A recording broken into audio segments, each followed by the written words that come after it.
एवढी मोठी नगरपालिका असताना एकच अग्निशामकाची गाडी त्यात त्यांचं ही दुर्दैव। तसं पाहिलं तर एवढ्या मोठ्या नगरपालिकेच्या ठिकाणी अजून एखादी अग्निशामकची गाडी पाहिजे, कारण अख्खा तालुका त्या श्रीगोंद्यातल्या नगरपालिकेच्या त्या अग्निशामक गाडीवर अवलंबून आहे। आणि इथून पुढे भविष्यात जर एखाद्या वसाहतीला आग लागली तर फार मोठी हानी होऊ शकते।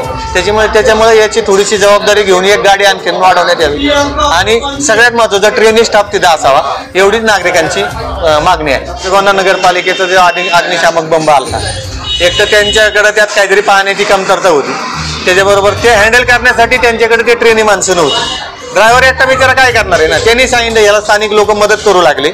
बस श्रीगोंदा सारख्या शहरातल्या नगरपालिकेने एक तर आमची काष्टी ग्रामपंचायत छोटी पडते, आम्ही काय तो अग्निशामक बंब ठेवू शकत नाही।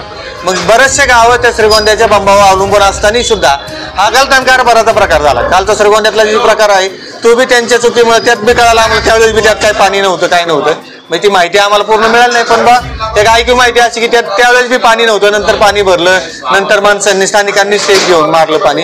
आणि एवढी घटना घडून ही परत त्यांनी शहाणं न होता परत आज इथं आगीची घटना घडली असताना बितोच प्रकार जर होत असेल तर मग या कारभाराचा आम्ही श्रीगोंदा तालुक्यातील एक रहिवासी म्हणून जाहीर निषेध करतो। आज साधारणतः सकाळी 3:30च्या दरम्यान सुमारास ह्या कॉम्प्लेक्सला आग लागली।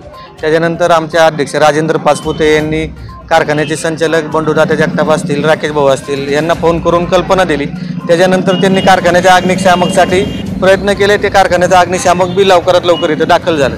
पण दुर्दैव एक श्रीगोंदा महानगरपालिकेच्या अग्निशामकसाठी इतके फोन करण्यात आले, अध्यक्ष मनोहर पोटेंना सुद्धा फोन करण्यात आले, पण तिथं कोणी काही फोन उचलत नव्हतं।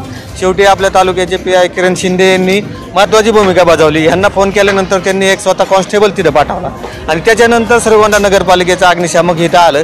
इथं आल्यानंतर बी त्यांच्याकडे काही वर्कर नाहीत, काही नाही। ती जर कदाचित थोडं लवकर आलं असतं तर निदान हे आग विझवण्यासाठी त्याचा काहीतरी आणखीन उपयोग झाला असता, 4-2 दुकानं वाचू शकलं।